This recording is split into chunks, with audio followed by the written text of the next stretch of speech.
Ladies and gentlemen. Good evening. Are you ready? Okay, here we go. You're listening to the Deal Room Podcast. Join us as we bring you the inside scoop on business sales and acquisitions. Get across trends in the area and hear the industry's best recount their real-life tips, traps, and experiences. Now, here's your host, Joanna Oakey.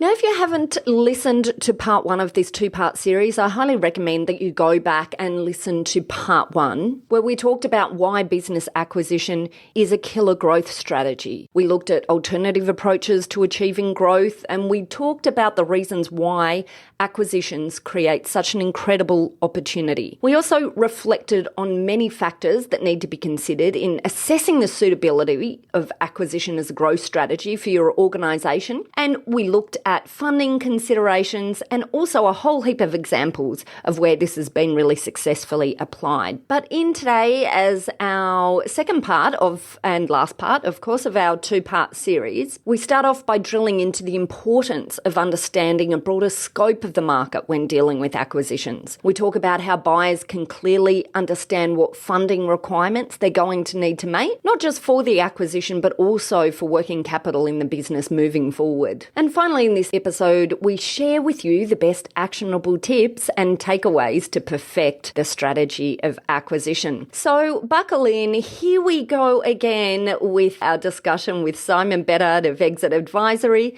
and Nick Wormald of Grow Capital.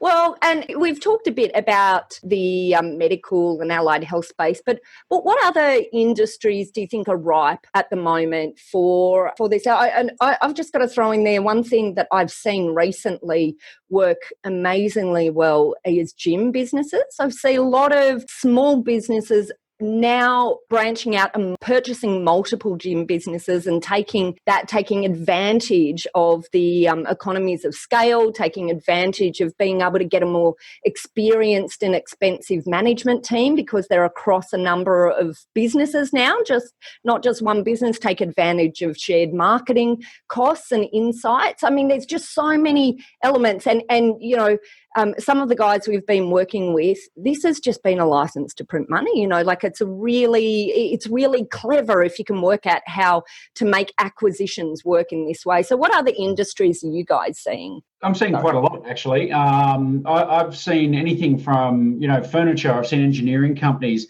I guess what I'm kind of curious about is what I think is the smarter sort of approach to acquisitions, right? We talked about a couple of different categories out there, but if I'm a business owner, and I am, but if I'm looking to go out there and acquire to grow, I guess what I'm trying to understand is what does my market look like? You know, what's my vertical industry chain look like? Upstream, downstream? What do my competitors look like? What do those complementary businesses look like? And I kind of want to understand a broader scope of the market because at the end of the day, whichever way you go, there is an opportunity cost, all right? If I buy company A, it's highly unlikely I'm going to be in a position to buy company B for any time in the near future, right? You'll probably be tapped out on your finance. B, you're going through an integration process. C, you'll be doing a whole kind of reality check, I guess, on this new business, right? So, and that just takes time. So for me, I think it's more about looking at that market and going, well, which of these opportunities actually represents the best opportunity for growth? And that might be in top line revenue, but it might actually be in margin. It might give you growth in different areas. It might give you a different product suite that enables you to leverage into a different space. You know, and I think a lot of this needs to come from the business owners because they know their sector best, right? Yeah. But I definitely think it's about understanding that in your market and then trying to pick your targets. Yeah. So I guess the first thing we're saying is acquisition is a killer growth strategy, maybe that businesses haven't considered before. But now you've got it in your mind that you understand there's some opportunity. Don't just rush headlong into it because we're not saying acquiring anything is a good idea. We're saying, you know, and there's a lot of statistics around, right, that say that I've seen many figures bandied about, but somewhere between 75 to 90% in any, you know, sort of report I might read talks about the failure rate of acquisitions. And of course, in talking about that statistic, it assumes that you understand the difference between a successful acquisition and a failed acquisition as well. And so I think this is point number 2, like, so get that acquisition can be a killer growth strategy, but it in and of itself isn't. You've got to then make sure your strategy is clear to make sure your approach is clear to ensure that you're actually doing something that benefits your business. Because boy, can acquisitions take a lot of mental time and space as well, right? Yeah. The last thing you want is acquisition for acquisition's sake, yeah. Right? So I think like anything in any project you might undertake in your business, any kind of strategy you might implement is, well, what is the purpose? What are we trying to achieve? And so in an acquisition, it is, what are we actually wanting to acquire here? And Joe, that probably feeds back into a lot of discussions you have around, well, are you selling the company or are you selling the asset? Involved, and what do you expect from the previous owners and all this stuff? Like, what are you buying? And why are you buying that? You can't fundamentally point to something really solid that underpins your core business. You should probably think about a different deal. Well, yeah, and you're absolutely right, because one of the things that we talk about with our clients is the importance of understanding what is the real asset in terms of what you're purchasing. Because it's not just good enough to go and say, I'm buying a business, I'm buying a share. So you have to understand what the value is that you want to get out of that to ensure that that value transfers to the buyer. Because there's so many instances of deals that we've seen from afar where people just haven't asked this question and they haven't been able to make the most of the benefit, the value that they thought was in the business, because they've never articulated it and they've never worked out how that will actually come across. Absolutely agree. And a good question. I'm interested in Nick's perspective on this one, but one of the things I always see is, especially for people who haven't acquired businesses before, they can underestimate the amount of working capital and things like that you need in the business. They're looking at the purchase price. Let's put aside for a moment if there's actual stock in the business, even, because that adds additional complexity and working capital requirements. But let's say you're buying just a consulting business, people can underestimate how much working capital they need going forward to be able to continue funding that additional growth. And some of it might come from cutting a little bit of cost, but how do you continue to fund this trajectory? And Nick, I guess I'd be interested to know, do you get clients going through this process and how do they generally miss this point? Do they end up coming back to you needing more, or? Yeah, look, it's a good point. Going back to my example of the manufacturer, so he wasn't purchasing EBIT or net profit. He was purchasing staff, equipment, and contracts. Yeah. So it was a way of him. He can now produce these frames for other framing manufacturers. He's got a staff that he can spread around his factory and improve the efficiency of the way his business is run. But it's going back to your point. There's a lot of business owners that we see looking to purchase are doing so just to basically put the net profit on their bottom line. So they just want to take that what they see as a profit and loss statement and increase the amount of profit that they've got in their business. And it's almost like a blinkered approach.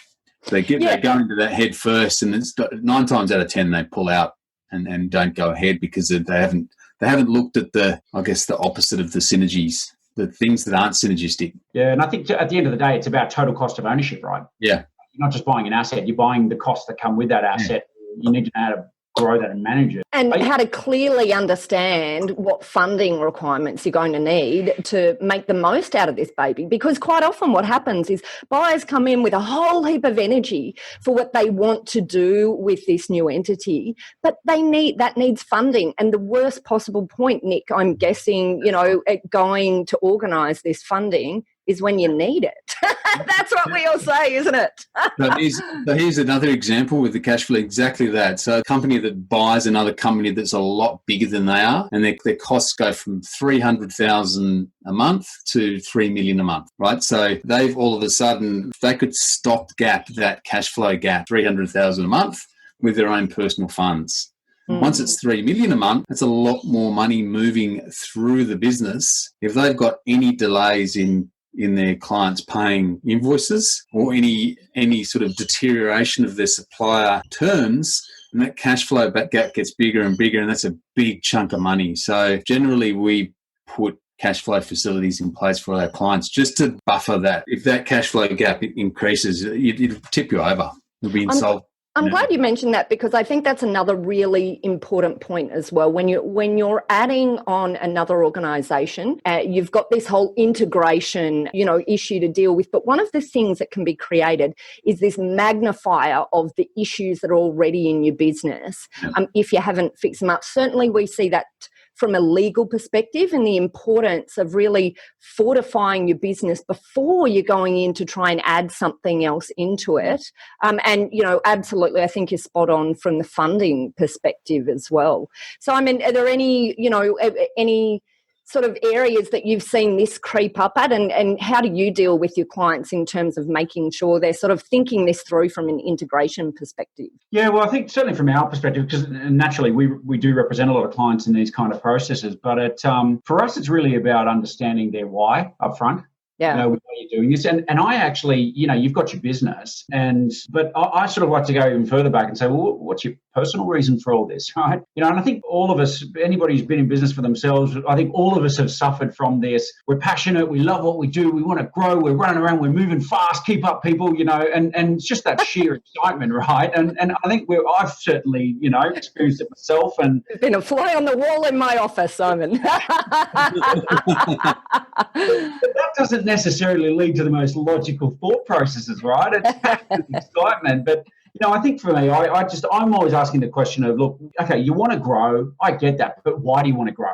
What's important to you? Where are you going with this? They say when things grow without a purpose, that's actually called cancer as well, right? It's like a really bad thing. And I've seen examples where people have gone from lovely businesses turning over 4 or 5 million. They've grown it up to 10, 12, and more.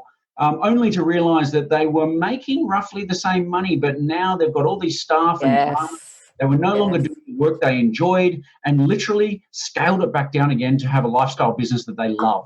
And it took all of that journey and all of that heartache and pain and effort and risk, frankly, for them to realise what they wanted in the first place. So I think you can sort of shortcut that a little bit by just do a bit of soul searching. Talk to your family, talk to people who love you and care about you and don't mind telling you, that you're off the wall, and, you get that perspective, because it's much cheaper to take that on the chin and hear it up front and then make decisions than it is to go through all that.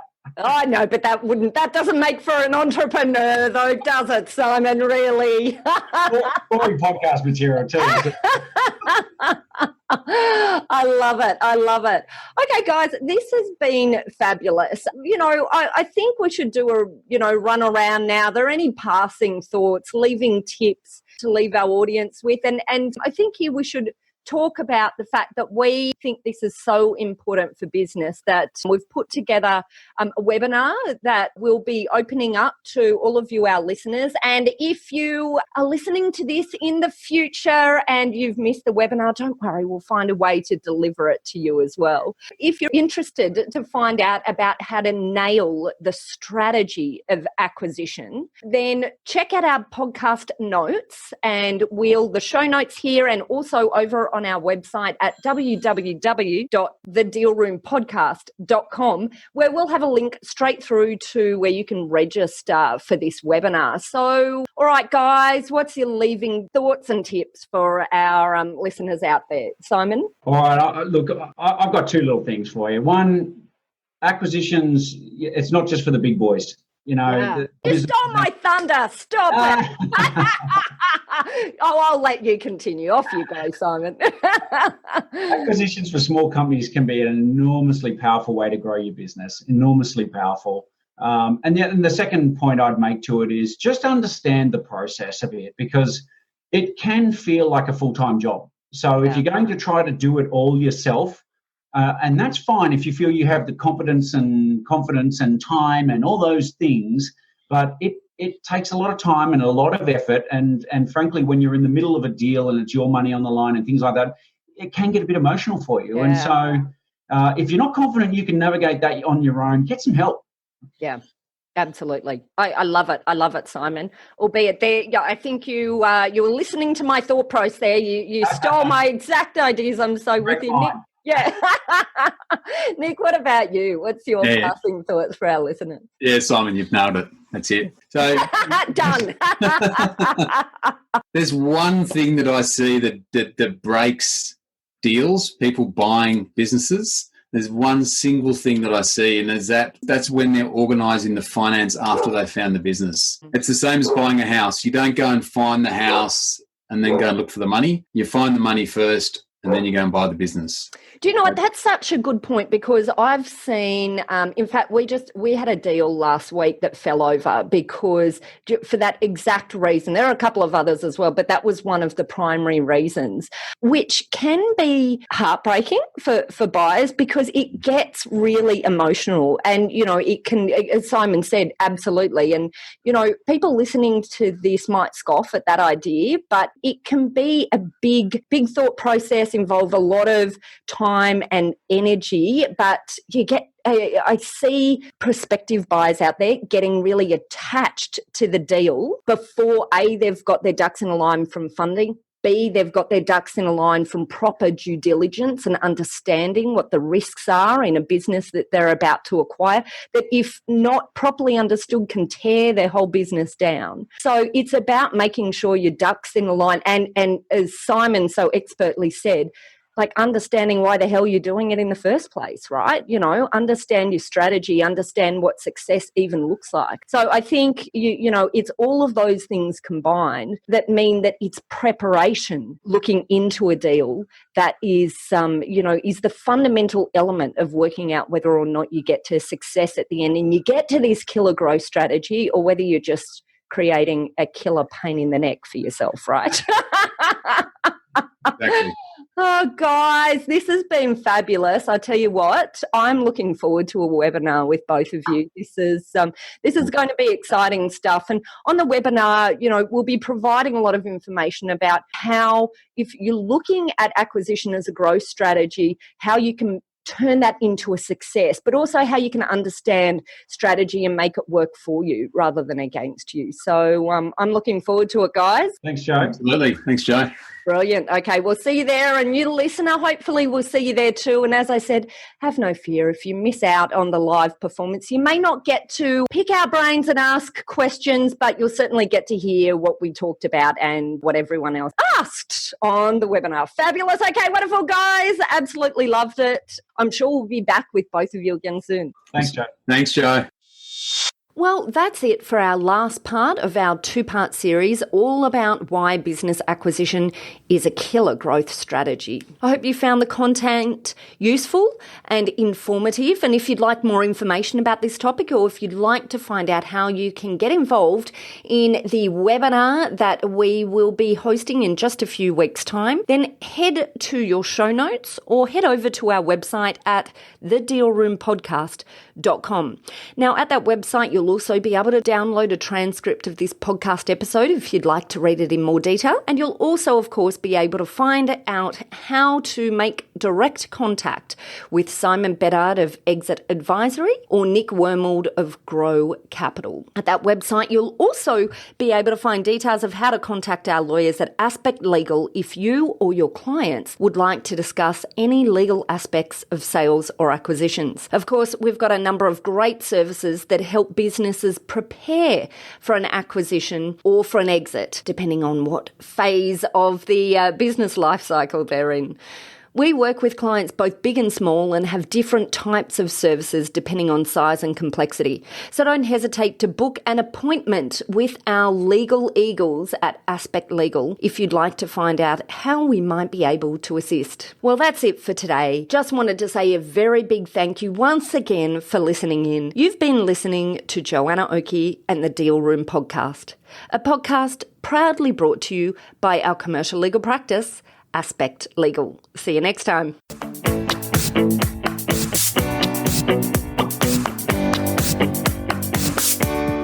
Many SMEs spent years or even decades trudging the path of the slow slog of organic growth without understanding the powerful opportunities available from a merger or acquisition that can deliver years of growth in a single signature. At Aspect Legal, we have joined forces with Simon Bedard, the founder and CEO of Exit Advisory, and Nick Wormald, the managing director of Grow Capital, to provide an insight into the secret sauce of why acquisitions can be such a killer killer growth move. Now, in this webinar all about nailing the strategy of growth through acquisition, we break down the considerations needed to plan your high growth strategy around an acquisition.